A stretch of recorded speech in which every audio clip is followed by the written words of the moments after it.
This is Jay with New England on the Rails, and just a quick update. So we are beginning to start working on the N-scale layout again. I'll show you kind of what I've already started doing for the season and what my future plans are. So one thing that I did was I added caster wheels to the layout, which is awesome because now I can move the layout around easily so I can work on it. This was probably one of the best things I've ever done because now things aren't getting disturbed on the layout when I move it, because originally it would shudder and shake things on the layout. This is very smooth, so I can move the whole layout away from the corner so I can work on details.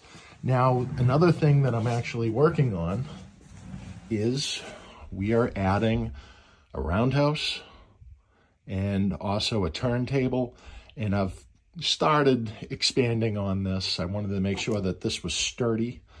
I'm going to have a dead track here behind the roundhouse so I can take cool pictures and things like that of the locomotives.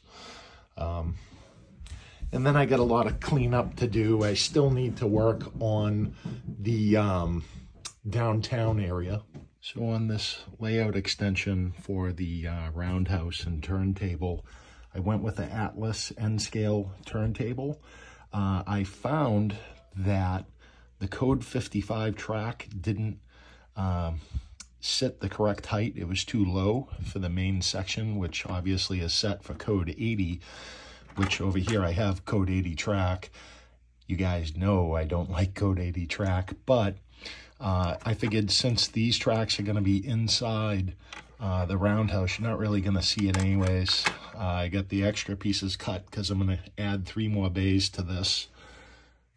Over here, I ripped out the piece of straight track and was able to get in this turnout, and then I did all of the track, and it kind of goes under this weird part of the basement here, but it goes all the way around and leads over to our turntable.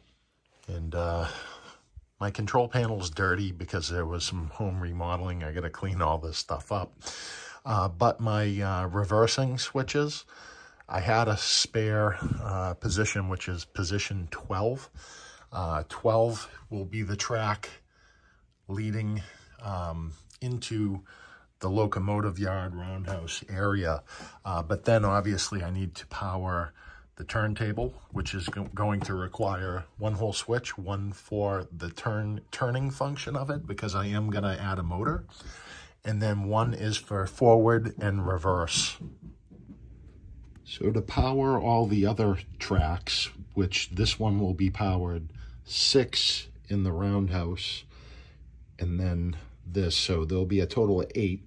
There, I'm going to put some reversing switches on the side here to control this stuff. So that'll make it pretty simple as far as, you know, controlling this stuff, since I don't have the room on the board at the moment.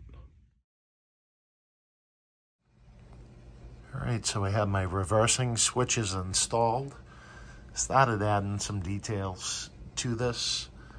Started weathering the ballast. I got to clean the tracks because I used a glue solution and paint to make it look like oil has been leaking on those sections. Added a little water tower. I got to weather that a little bit more. I am going to add the powered motor, and I got to paint the shed for that. And this is just junk sitting there. So I do have screws holding down the base of the roundhouse. I'm gonna hide those. I got a pretty cool trick for that. But the next hurdle that I need to overcome is the code 80 track sits high enough, but it's a little too high on the end because the Atlas turntable and the roundhouse pieces, even though it's from Atlas, it doesn't sit perfectly flat with each other. So you can see if I push down on the end that meets that kind of lifts this up. So what I need to do is I'm gonna have to shim that a little bit and then tack down this once I get the power joiners for this section. And then I'll be able to wire everything up and the track should sit flat and flush. Now the code 55 track here and here already sit nice. There's no burr, no edge, nothing like that, so locomotive should run back and forth on these 3 tracks, no problem. But this is where I'm at right now with the layout and the expansion, which I swore I would never do. To get access to the crawl space, I had to make sure the door could still open, so I cut it at this kind of odd angle. And thank God everything fit that I wanted to fit on the layout. Also, I need to make up some sort of board to wire up my power for all the different lighting that I'm going to add to the layout. Hopefully I can get to that soon. As far as bringing power over to these reversing switches, I have an open spot here, which I can just run a wire from this set over to here. So I hope you guys enjoyed this video with the updates on the N-scale train layout. If you have any questions or comments, be sure to comment down below. If you enjoyed this video, be sure to give it a like. This is Jay with New England on the Rails. Take care.